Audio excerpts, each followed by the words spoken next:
Sa atong unang pagbasa, murag nasina ang managtiayon si Aaron o si Miriam nga maoy mga right hands ni Moses sa ilang pagsunod sa Ginoo. Niingon sila si Miriam ug Aaron ngano man si Moises radi ay maoy hatagan sa Ginoo sa kaning gitawag og prophecy or mga igsusultis mga tao. Pasabot kita sad pariha sa ni Moises. Ang Ginoo misilot ngadto kang Miriam nahimo siyang sanlahon kay siya man gyud maoy kaning arisgada ba ngaming sulti ngadto siyang bana against ni Moses. Unya si Aaron pagkakita niyang nahimo ng sanlahon si Miriam, minghangyo ni Moses nga ilang gilibak, ilang gibinuangan, mingon agalon ko ayaw intaon himuang sanlahon ang akong asawa.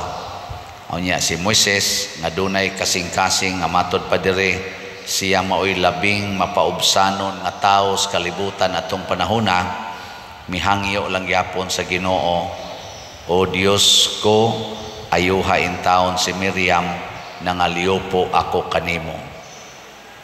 Kung kita pa kahano, dauton tas atong kaaway, unsa kaha? Muampo pa bata nga maayo ang ilang mga sakit? Kamo muampo pa mo? Dili ka ninyo ingnon nga Ginoo, tiwasa na in taon ning animal, di na unta ni maulian. Kay sigihan lang kog libak ani. Mao na nga ang mga nagsunod sa Ginoo sama ni Santo Domingo, Saint Dominic og tanan nga mga santos practically pulos gyud ni sila moampo sa tanang tao apil na sa mga taong nagdaot nila. Doon na sa ni mga kaaway sa pagtuo si Saint Dominic, pero ang iyang buhaton mao ang pagpaningkamot nga ang iyang kaaway ang mga tao nga mo sukwahi sa iyang pagwali, iyang mahimong higala. Di gani siya mangandoy nga mahimong Katoliko, pero kasagaran sa mga ni kontra niya, nakiglalis niya, nahimo sang Katoliko. Kay tungod sa iyang pagkamapaubsanon, tungod sa iyang pagkamahigugmaon ngadto sa mga kaaway. Ug mao ni ang hulagway sa gipakita ni Hesus kining niya sa atong ebanghelyo nga naglakaw siya sa tubig.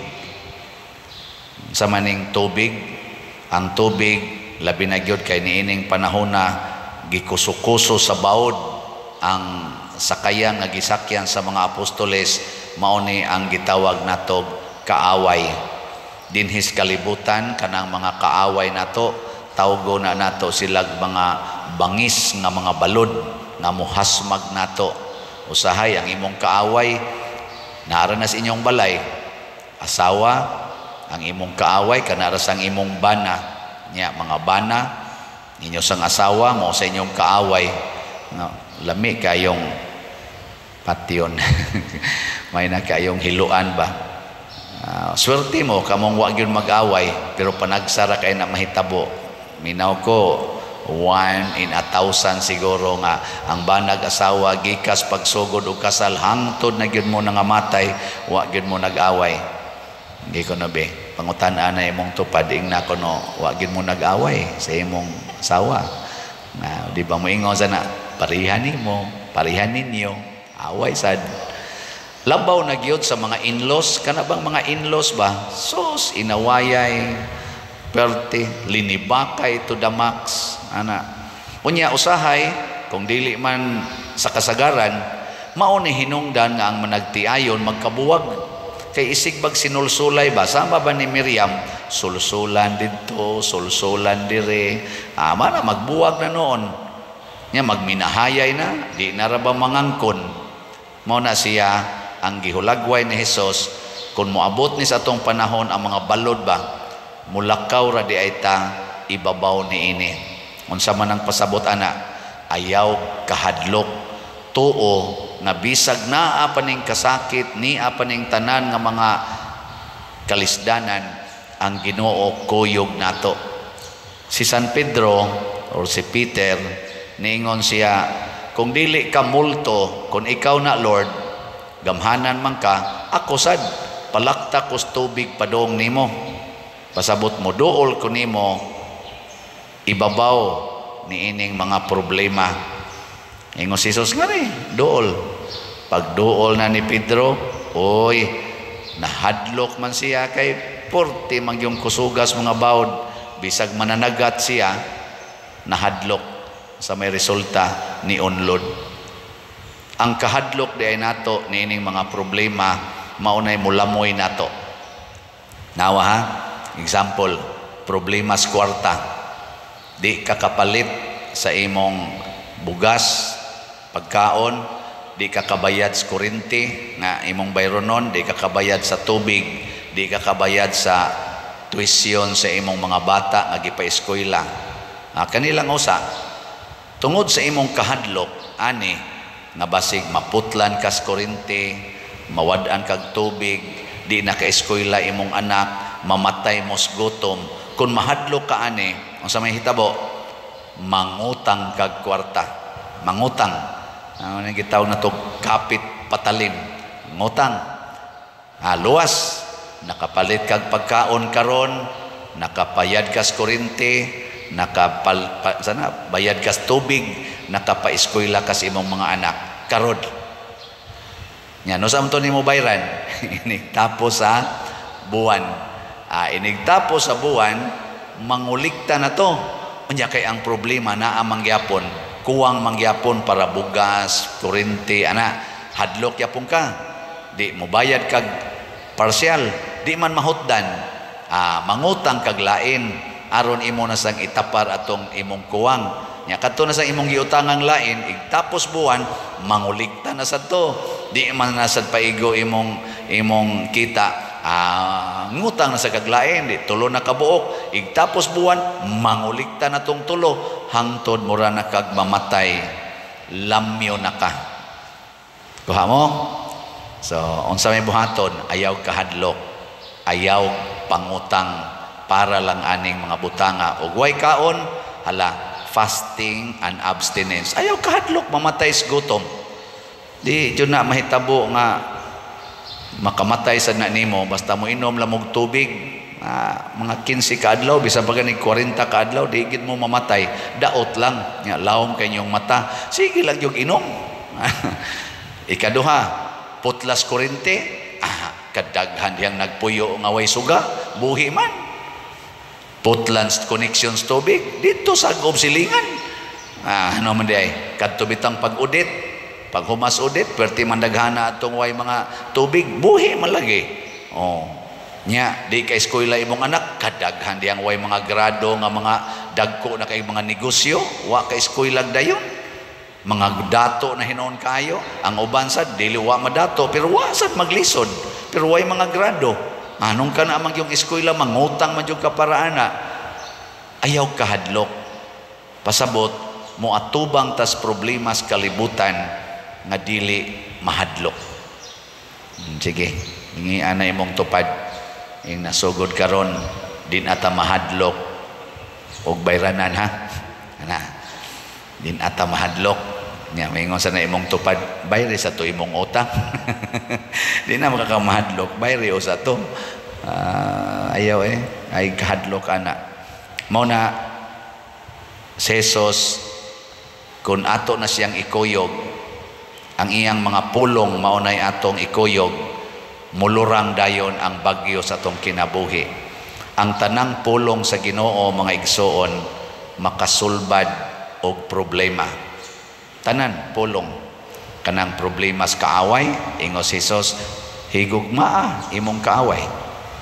Unsa pa may sunod ana? Ingon tamparuson ka. Ipataparos lang pikas. Unsa pa may sunod? Wa na mo tamparos.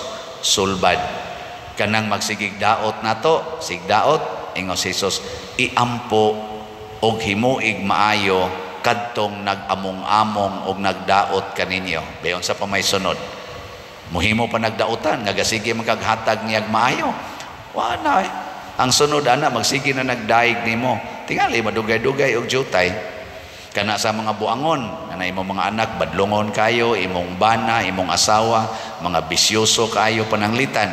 Unsa may giingon ni Kristo? Pasaylo lang nagkapituan kapito. Sige lang pasaylo. Ikaw niya, Lord, mag-anad. Sige lang, sige lang. Tanaw natog mag-anad bagyod. Kasagaran mga igsoon, mausab gyud.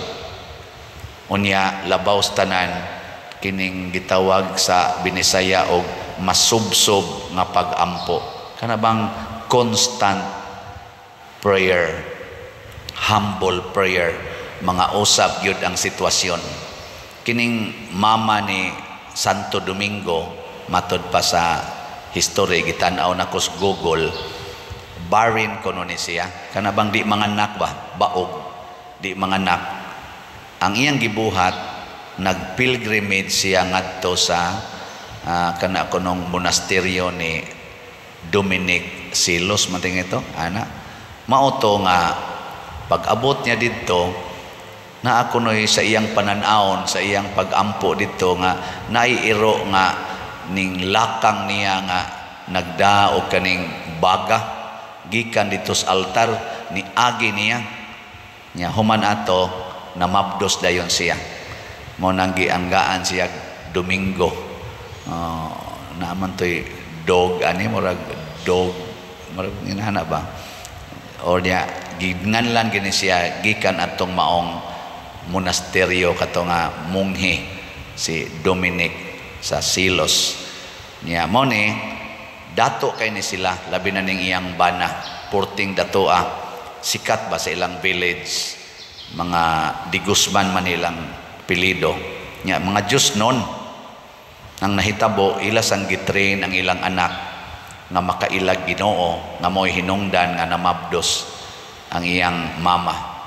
Ngayon sa may sunod na hitabo si Dominic sa iya pang pagkabatanon gasigi na siyag sunod sa Ginoo og mihalad sa iyang kaugalingon isip alagad sa Ginoo hangtod na himong pari. Nya kay porti man niyang brighta may pa kay mutabi nya kuan kay ba kanang ang iyang tingog kanang Diyos nun yun kayo ba? Makadani. Mo nang ginganlan na siya og kaning the great preacher. Nya nagtukod po siya og mga pari nga gitawag og order of preachers magsasangyaw. Nang pasalamat lang po kung napiksan ko gamay aning ilang order of preacher. Karon makadani-dani biasa dang akong polong, di ba no? Labi nagmabaligya na tagslat na nasa mo palit madani-dani sad di kayo mauwawan kay nga naman gipanalipdan or gitudluan sad ko sa pamaagi unsaon pagsangyaw ang pulong sa Ginoo sa ato karong panahon. Daghan ang mga tao karon mga pari salamat nga daghan sa kayong mga kaming mga pari nga ning kuan ba ning tawagon na nila mo viral diha sa atong social media. Dili ni tungod kay magpagarbo mi kung dili aron ang pulong sa Ginoo sa lain-laing paagi o sa lain-laing pinulungan Cebuano, Tagalog, English masangyaw gyud sa tibuok kalibutan. Nganuman kay kun maanad na tagpaminaw sa pulong sa Ginoo niya guided ta sa pulong sa Ginoo makalakaw ta ibabaw sa troubled water or makalakaw ta nga dili maunsa ibabaw sa atong mga problema. Manindog na ta.